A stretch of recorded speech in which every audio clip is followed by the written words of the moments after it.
नमस्कार, आप देख रहे हैं हमारी खास पेशकश। आपके साथ मैं हूं घनश्याम उपाध्याय। आज हम बात करेंगे मासूमों के कोरोना कवच की। दूसरी लहर के कहर के बाद अब तीसरी लहर बड़ी चुनौती है। माना जा रहा है कि तीसरी लहर बच्चों के लिए ज्यादा घातक होगी। हालांकि इससे लेकर अभी कोई तथ्य सामने नहीं आया है, लेकिन एहतियातन तमाम सरकारें तैयारियों में जुटी हुई हैं। इस बीच मुंबई से अहम और राहत वाली खबर यह है कि यहां तकरीबन 50% बच्चों में एंटीबॉडी मिले हैं। यह खुलासा सोमवार को आई बीएमसी की चौथे सीरो सर्वे की रिपोर्ट में हुआ है। रिपोर्ट के मुताबिक जिन बच्चों में एंटीबॉडी मिले हैं वो कभी न कभी कोरोना से संक्रमित रह चुके हैं। विशेषज्ञों की माने तो यह एक राहत वाली बात भी है। एंटीबॉडी बन जाने के कारण तीसरी लहर के दौरान इन बच्चों में कोरोना संक्रमण का खतरा कम हो गया है। सर्वे के मुताबिक 10 से 14 साल के 53.43% बच्चे संक्रमित हुए हैं। इस सर्वे में 18 साल से कम उम्र के कुल 2176 बच्चों को शामिल किया गया था। तीसरे सीरो सर्वे के दौरान 18 साल से कम 39.4% बच्चों में एंटीबॉडी मिली थी। कोरोना की तीसरी लहर को देखते हुए बीएमसी अब मुंबई में 5वां सीरो सर्वे कराने जा रही है। सीरो सर्वे सीरोलॉजी टेस्ट से होता है। इसमें ब्लड सैंपल लेकर टेस्ट होता है। किसी खास इंफेक्शन के खिलाफ बनी एंटीबॉडी की जांच होती है। संभावित तीसरी लहर में बच्चों के ज्यादा प्रभावित होने की खबरों के बीच उनके लिए टीके की तैयारियां भी तेज हो गई हैं। अभी भारत बायोटेक की कोवैक्सीन, फाइजर और जायडस कैडिला की वैक्सीन मंजूरी पाने के सबसे करीब है। कोविड वर्किंग ग्रुप के अध्यक्ष डॉक्टर एन.के. अरोड़ा के मुताबिक जायडस कैडिला की वैक्सीन का ट्रायल लगभग पूरा हो चुका है। जुलाई के आखिर तक या अगस्त में 12 से 18 साल तक के बच्चों को टीका देना शुरू हो जाएगा। उन्होंने कहा कि आईसीएमआर की स्टडी के मुताबिक तीसरी लहर देर से आने की संभावना है। हमारे पास देश में हर किसी के वैक्सीनेशन के लिए 6 से 8 महीने का समय है। आने वाले दिनों में हमारा लक्ष्य हर दिन 1 करोड़ डोज लगाने का है। वहीं निदेशक डॉक्टर रणदीप गुलेरिया का कहना है कि बच्चों के लिए कोरोना वैक्सीन आना मील का पत्थर हासिल करने जैसी उपलब्धि होगी। इससे स्कूलों को फिर से खोलने और आउटडोर एक्टिविटीज फिर से शुरू करने का रास्ता खुलेगा। भारत बायोटेक की कोवैक्सीन के 2 से 18 साल उम्र के बच्चों पर हुए फेज 2 और 3 के ट्रायल के नतीजे सितंबर तक आने की उम्मीद है। ड्रग रेगुलेटर से मंजूरी के बाद उस समय के आसपास भारत में बच्चों के लिए टीका आ सकता है। अगर इससे पहले फाइजर की वैक्सीन को मंजूरी मिल जाती है तो यह भी बच्चों के लिए एक विकल्प हो सकता है। जायडस कैडिला भी जल्द ही अपनी कोरोना वैक्सीन के इमरजेंसी यूज के अप्रूवल के लिए drug controller general of India के पास अप्लाई कर सकती है। बच्चों के वैक्सीनेशन के मुद्दे पर नीति आयोग के सदस्य डॉक्टर वी के पॉल के मुताबिक 12 से 18 साल उम्र के बच्चों की संख्या लगभग 13 से 14 करोड़ है। इसके लिए हमें 25 से 26 करोड़ डोज की जरूरत होगी। बहरहाल सवाल यह है कि तीसरी लहर से मासूमों को बचाने के लिए क्या हम सही दिशा में चल रहे हैं? क्या बच्चों के टीके जल्द मुहैया हो जाएंगे? क्या तीसरी लहर से सबसे पहले सबको टीका लग पाएगा? बच्चों को बचाने के लिए और किस तरह की तैयारियां की जा सकती हैं? क्या सीरो सर्वे के आंकड़े रणनीति बनाने में किसी तरह मददगार साबित होंगे? इन्हीं तमाम सवालों के जवाब आज ढूंढने की कोशिश करेंगे। मेरे साथ डॉक्टर एम वाली जुड़ रहे हैं, सीनियर डॉक्टर गंगाराम अस्पताल। डॉक्टर अनीता रमेश भी चर्चा का हिस्सा है, सीनियर डॉक्टर हैं अपोलो अस्पताल। आप दोनों का बहुत स्वागत। सबसे पहले एम वाली, आप ही के पास आऊं। वली साहब, असल में सीरो सर्वे किसी भी रणनीति को बनाने के लिए कितने कारगर होंगे, ये बताने से पहले सर मैं आपसे ये जानना चाहता हूं कि असल में सीरो सर्वे होता क्या है? सर मेरे दर्शकों को समझाइए, सीरो सर्वे को कैसे किया जाता है और इसकी प्रासंगिकता क्या है? सीरो सर्वे 2 शब्दों से मिलकर बना है, सीरो और सर्वे। जी। सीरो का मतलब है सीरम और सर्वे का मतलब है आकलन। किसी भी आबादी में कोई भी चीज देखने के लिए और किसी बीमारी से पैदा हुई, जब हम कोरोना के रेफरेंस में बात करते हैं तो किसी भी बीमारी से पैदा हुई जो कंडीशन है ब्लड में, उसको डिटेक्ट करने को सीरो सर्वे कहते हैं।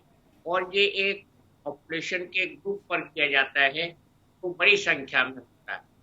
और सीरो सर्वे में जो हमारा उद्देश्य होता है, जैसे कोरोना के केस में, इसमें ये होता है कि हम आकलन करें कि इस बीमारी से कौन लोग सब क्लिनिकल इन्फेक्शन से प्रभावित होकर ब्लड में पॉजिटिव एंटीबॉडी दिखा रहे हैं।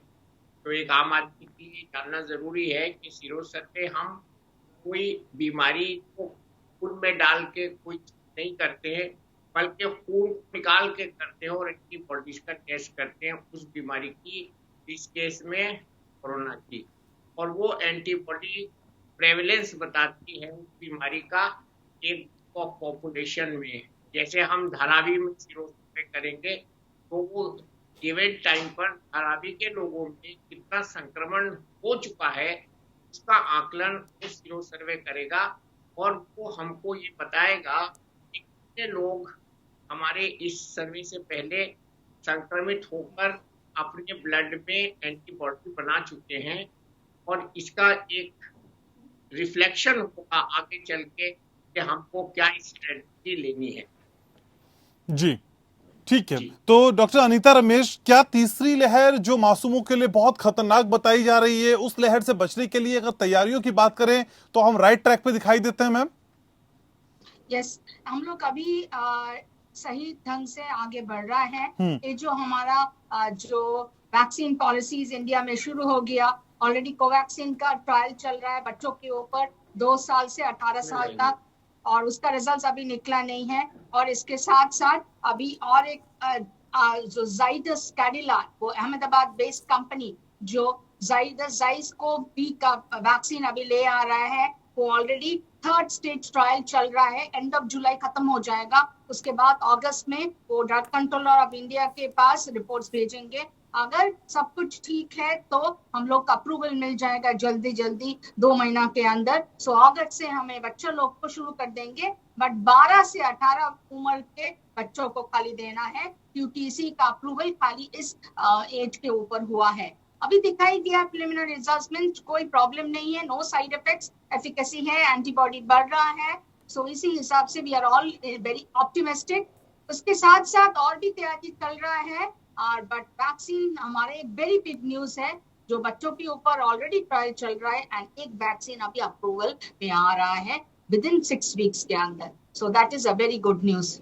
तो डॉक्टर वली, असल में बीएमसी के जो चौथे सीरो सर्वे की हम बात कर रहे हैं, उसमें यह भी सामने आया कि 50% से ज्यादा बच्चों में एंटीबॉडी डेवलप हो गई। सर, एंटीबॉडी डेवलप होने के बाद तीसरी लहर के दौरान जो खतरा है उसे हम कितना कम आंक कर देख सकते हैं सर? देखिए, ये अच्छी आंकड़ा है, 51.4% सर्वे में आया है का। तो इसका मतलब ये है कि बच्चों में इम्यूनिटी हुई है और उनको एक्सपोजर के हुई है। लेकिन इसका मतलब ये नहीं है कि उनमें वैक्सीनेट करना है। हमारा जो टारगेट होता है 60% प्लस होता है किसी भी आबादी को सेफ समझने के लिए। लेकिन इस तो जैसे डॉक्टर साहब ने अभी बताया, ये बहुत अच्छी खबर है कि लाइको वैक्सीन जो जाइडस कैडिला का है, एक डीएनए वैक्सीन है जो सेफ है बच्चों के लिए, और 12 से 18 साल के बच्चों के लिए बहुत जल्दी अगले महीने के आखिर तक इस्तेमाल होना शुरू हो जाएगा, जिस 3rd फेज की ट्रायल की कंप्लीट है। और अब जाइडस कैडिला जो है वो PG drug controller general of India को अप्लाई करेगी, और ये डिफरेंट वैक्सीन है। और मैं आपको बताऊं कि ये बच्चों के लिए बहुत सूटेबल होगा, क्योंकि इसको हम एक दूसरी टेक्नोलॉजी से लगाएंगे। बच्चों में नीडल का खतरा होता है, तो ये उस पॉपुलेशन को हम जब वैक्सीनेट करेंगे तो प्रेशर जेट इंजेक्शन से करेंगे। और ये बहुत अच्छी एक टेक्नोलॉजी है जो सेफ है। मैं आपको बताऊं, जैसे कान में जो पंच कराती हैं, छेद कराती हैं, उसके लिए अच्छे जो ज्वेलर्स होते हैं उनके यहाँ जेट होता है, इट्स लाइक ए गन। इसी तरह से ये जेट इंजेक्टर से बच्चों को इंजेक्ट किया जाएगा। डॉक्टर ने ठीक बताया, ये बहुत अच्छी एक टेक्नोलॉजी है जो सेफ है। बच्चों के लिए नीडल फोबिया होता है, नीडल से डर होता है। ये को आप बताइए, सीरो सर्वे की बात, ये बेसलाइन मापदंड है।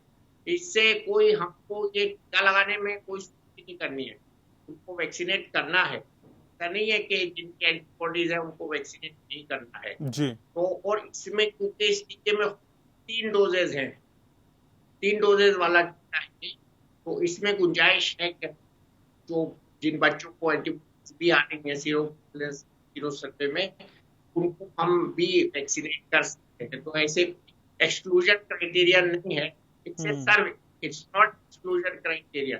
हाँ, ये है कि जब ट्रायल हुए थे तो उस समय बहुत सी चीजें देखी गई कि बच्चों में कि अगर कोई कंजेनिटल हार्ट डिजीज है या और कोई लीवर की डिजीज है, उन बच्चों को नहीं उन ट्रायल्स में लिया गया। ठीक है सर, आप मेरे साथ बने रहिए। डॉक्टर अनीता रमेश जी बनी हुई है। एक छोटे से ब्रेक के लिए यहाँ रुकने, चर्चा लगातार जारी है। एक छोटा सा ब्रेक, जल्द लौट रहे हैं।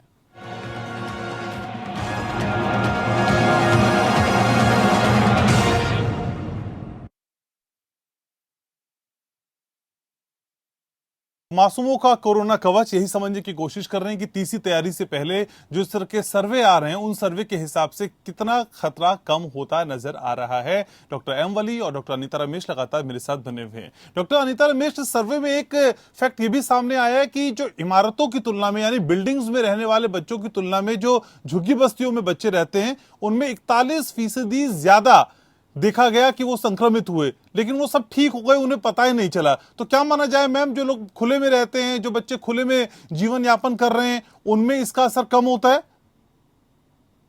यस, क्या होता है कि ये काफी तरह का बच्चा होता है। वो एक तो बाहर में रहते हैं, एक तो अंदर में रहते हैं। जो बाहर में रहते हैं उनका चांस ऑफ एक्सपोजर ज्यादा है, क्योंकि बगल में रूम में किसी घर पे किसी में मरीज है जिसको अभी डिटेक्शन भी नहीं हुआ कि वो कोविड है।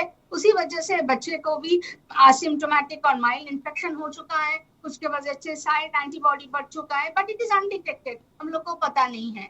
जो घर के अंदर है, यस, अगर थोड़ा बहुत बीमार हो जाएंगे और वो लोग डॉक्टर के पास चलते हैं जल्दी जल्दी, उसी हिसाब से हम लोग टेस्ट करते हैं तो उसके बाद पता चलता है।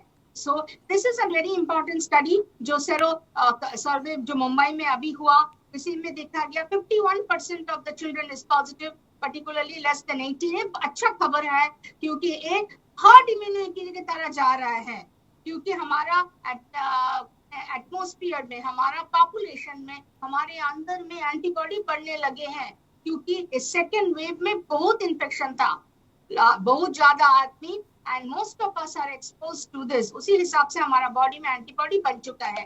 इसीलिए ये जो बढ़िया टेस्ट है अभी रिलीज हुआ है फ्रॉम मुंबई कॉर्पोरेशन, एंड इसमें दिखा दिया गया है छोटे बच्चे में भी 47%, छोटे बड़े बच्चे में भी 51%। तो लगातार एक ही रेट है 50% बच्चों में अंदर। एंड गुड न्यूज है, अगर हमारे देश में थर्ड वेव आएंगे 2 महीना बाद, 3 महीना बाद, पता नहीं आएंगे कि नहीं आएंगे भी, हमारा बच्चों लोग 50% प्रोटेक्टेड है। This is a good news. उसके साथ साथ हमने पहले भी जो बताए हैं कि वैक्सीन हमारे देश में थर्ड फेज खत्म करने वाले हैं in the month of July. अगस्त में फर्स्ट वीक में शायद अप्रूवल मिल करके हमारा बच्चों को हम लोग वैक्सीनेशन शुरू कर देंगे। So vaccination and sero positive, ये हमारे पास 2 हथियार है पैंडेमिक लड़ने के लिए, पर्टिकुलरली थर्ड वेव जिसमें बच्चा के लिए बहुत ही खतरनाक। So it's a good news, it's a very good study. और आपने आज डिस्कस किया, दर्शकों को क्लियर हो जाएगा, यस इट इज गुड।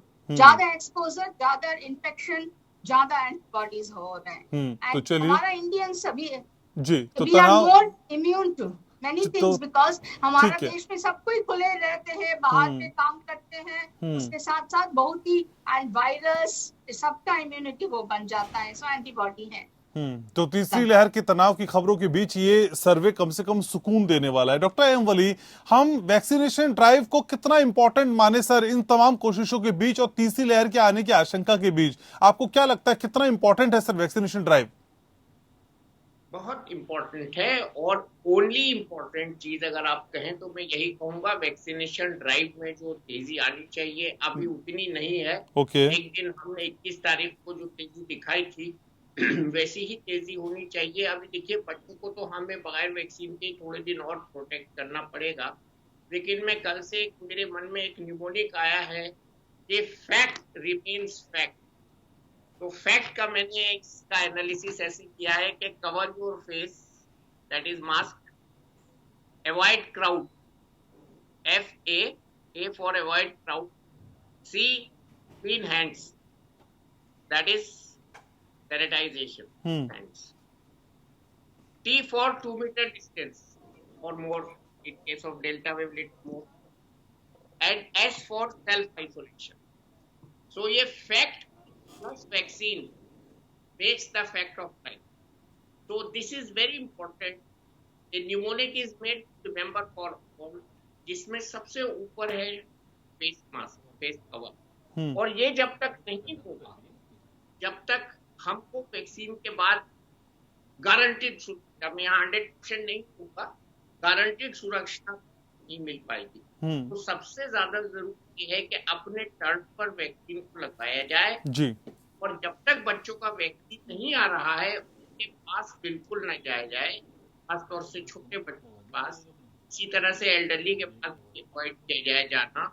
और हमको ये फैक्ट्स को याद रखना, cover your face, avoid crowd, clean hands and 2 meter distance and self-isolation and here I vaccination. So this completes our effort from our side. बाकी गवर्नमेंट को जो करना है वो करती है। हमारे यहाँ अभी सीरो सर्वे भी हो रहे हैं और इसके साथ साथ जो जीनोमिक पैटर्न स्टडीज हैं उन्हें भी अब काफी रफ्तार पकड़ ली है। और को ये कहने में कोई चौकसी नहीं होनी चाहिए कि दूसरी वेव के बाद बहुत सुस्त हो गए थे, सॉरी पहली वेव के बाद लोग बहुत सुस्त हो गए थे इसलिए सेकेंड वेव आ गई, तो वो सुस्ती अब देखने को नहीं मिल रही है। और सब तरफ से सबसे बड़ा जो आप लोग करने का काम वो ये है कि लोगों के अंदर से वैक्सीनेशन का भ्रम निकालते हैं। तो गाँवों में और शहरों में भी मैं देख रहा हूँ कि शहरों में अजीब भ्रम डेवलप हो रहा है और इवन जो पढ़े लिखे हैं 100 तरह के सवाल करते हैं वैक्सीनेशन से पहले। मैं सबसे आपके चैनल के माध्यम से यही कहूंगा कि वैक्सीनेशन जो है सरकार की एक नीति है, सेफ नीति है और उसका पालन करना हमारा धर्म है। और जब तक हम अपने को से नहीं बचाएंगे कोरोना से तो हमारे बच्चे और बूढ़े भी सेफ नहीं होंगे। इसलिए फैक्ट्स प्लस वैक्सीनेशन पे अमल करें और वैक्सीनेशन से कोई ऐसा खतरा नहीं है जैसा लोग कभी कभी बताते हैं। और अच्छे वैक्सीन हमारे यहाँ अवेलेबल है, सभी वैक्सीन एक दूसरे से अच्छे हैं। उसमें ये भी नहीं कहना चाहिए कि पुराना वैक्सीन लगवा। तो ये आज जो समाचार दिया है तो ये वैक्सीनेशन का ये अच्छी खबर है और आने वाले दिनों ये बहुत बड़ा एक वरदान होगा। और आपने जैसे किया कि के लिए एक सुरक्षा कवच होगा, तो ये इसके लिए हम कर आगे आना है। बच्चों में जो पेन का, नीडल का, फोबिया का जो वो भी इस वाले वैक्सीन में नॉट आउट हो जाएगा और हम इंजेक्टर से इंजेक्ट करेंगे, इससे समय भी कम लगेगा। और बच्चों को टीका लगवाने में, माउथ करने में, छोटे बच्चों को जैसे कि अभी और छोटे बच्चों पे भी ट्रायल हुआ जी जी, तो उसमें 2 साल के बच्चे कवर, 2 साल तक के बच्चे कवर होंगे। तो ये बहुत अच्छा एक स्टेप है। और वैक्सीन के ट्रायल्स और छोटे बच्चों पर लगभग कंप्लीट होने वाले हैं। तो डॉक्टर क्यू पे मौजूद है, मैं मेरे लिए छोटा मुंह बड़ी बात होगी ये कहना, तो बहुत जल्दी हम छोटे बच्चों को भी ठीक है। तो सर फेज वाइज चरणबद्ध तरीके से बच्चों के लिए टीके अवेलेबल कराए जा रहे हैं, लेकिन डॉक्टर अनीता रमेश 12 से 18 साल के बच्चे अभी टारगेट फिलहाल यही है, क्या उम्मीद की जाए कब तक इनको डोज मिलनी शुरू हो जाएगी? और मैम एक सवाल मैं ये भी जानना चाहता हूं, क्या बच्चों को भी 2 डोज लगानी होंगी या उनकी डोज और ज्यादा हो सकती है या एक ही डोज में काम हो जाएगा? देखिए ये जो जाइडस कैडिला का वैक्सीन अभी आ रहा है अगस्त में, शायद अगस्त फर्स्ट वीक अगर हमारा drug controller of India approval दे दिया है तो तुरंत शुरू हो जाएगा। सो इसमें 3 डोज है। ओके, एक अभी लेना है, एक 4 हफ्ता बाद लेना है, दूसरा उसके से 8 हफ्ता बाद लेना है। तो 3 महीना के अंदर 3 डोजेस बच्चों के लिए है। So this is a DNA plasmid virus, उसलिए 3 डोज लगते हैं और वे हम लोग 2 डिग्री से 18 डिग्री के अंदर फ्रिज में भी रख सकते हैं, इंडियन कंडीशन में बहुत है। सो इसी हिसाब से अगर आप कोवैक्सीन जो अभी आ रहे हैं, जो ट्रायल शुरू हुआ इंडिया में, वो नेजल वैक्सीन है, क्योंकि नाक के अंदर देने के बाद नाक के अंदर दे देते हैं, जिस ड्रॉप जैसा आप खरीद करके घर पे जाइए, घर पे लगा लीजिए। तो वो अभी अप्रूवल नहीं हुआ, उसके अप्रूवल के लिए सितंबर अक्टूबर तक आपको वेट करना है। बट अभी तक जाइडस कैडिला का जो वैक्सीन है 3 डोज है देना है। उसके साथ साथ हम भी एक भी बताना चाहते हैं कि ये जो सेरो सर्वे का रिपोर्ट आया है, the 4th sero survey Mumbai municipal corporation, इससे भी और भी एक चीज दिखाई दे रहा है कि देखिए इतना बच्चा एक्सपोज हुआ महाराष्ट्र में, बट सब बच्चों को मामूली इन्फेक्शन उतना दिखाई नहीं देगी। वो आईसीयू गए, वेंटिलेटर में गए, उसका ऑक्सीजन लगा, रेमडेसिविर देना हुआ, उनका मौत का क्षमता बहुत कम है। सो एज सच हमारा बच्चे जो है वो बहुत ही एक्सपोज्ड है, उनके बॉडी में एंटीबॉडी ज्यादा है, फाइट करने का शक्ति ज्यादा है और उसी हिसाब से उतना खतरनाक नहीं था सेकेंड वेव, अपने आप वो सब ठीक हो गए। That is also a good news. Apart from हमारा वो एंटीबॉडी ठीक है, हमारा ठीक है जो मैम, vaccine शो को मुझे आ वाइंड रहा अप करना होगा, है, लेकिन उससे पहले डॉक्टर एम वली एक छोटा सा जवाब मैं आपसे चाहता हूं। सर, बच्चों को भी क्या उसी तरह के लक्षण होंगे कोरोना के दौरान जो बड़ों को होते थे, या उनके लक्षण कुछ और होंगे, या लक्षण होंगे ही नहीं? सर बहुत संक्षेप में बताइएगा, मुझे शो समेटना है। बहुत अच्छा सवाल है। बच्चों के लिए कोरोना को पहचानना बहुत ही तजर्बे की बात है, बहुत ही एक्सपीरियंस की बात है, और सबसे बड़ा जो पहचान करने वाला व्यक्ति है बच्चे के पास, वो उसकी माँ है। Any change in the behaviour, any change in the mobile habit, दस्त लगना, हल्का बुखार होना, Okay. बच्चा अनकंफर्टेबल हो जाना, बच्चे को उल्टी लगना और बच्चे को बेचैनी होना, ये प्राथमिक लक्षण हो सकते हैं। और बच्चे की पतली चलना, तो ये माँ पहचान सकती है सबसे पहले, कोई नहीं पहचान सकता। तो हमारी माओ को इस बात का ध्यान होना चाहिए कि अगर बच्चे के बर्ताव में कोई भी तब्दीली देखें, कोई भी परिवर्तन देखें, जी। उसकी जो रेगुलर हैबिट्स हैं, उसके सोने जागने में, खाने पीने में और आराम से लेटने में कोई भी परिवर्तन हो, और अगर वो बुखार के साथ हो, तो बहुत ही जरूरी है कि वो कोविड का सस्पेशन करके तुरंत डॉक्टर से मशवरा करें। हमने जिन लोगों को कोविड में खोया है, उनको देरी की वजह से खोया है, हाँ। क्योंकि पहले फेज में जिन बच्चों का, जिन बड़ों का इलाज हुआ है, वो सब बचे हैं। इस समय हमारे पास टीका भी नहीं था, हमने उन लोगों को खोया है जो देर से डॉक्टर की सलाह लेने गए।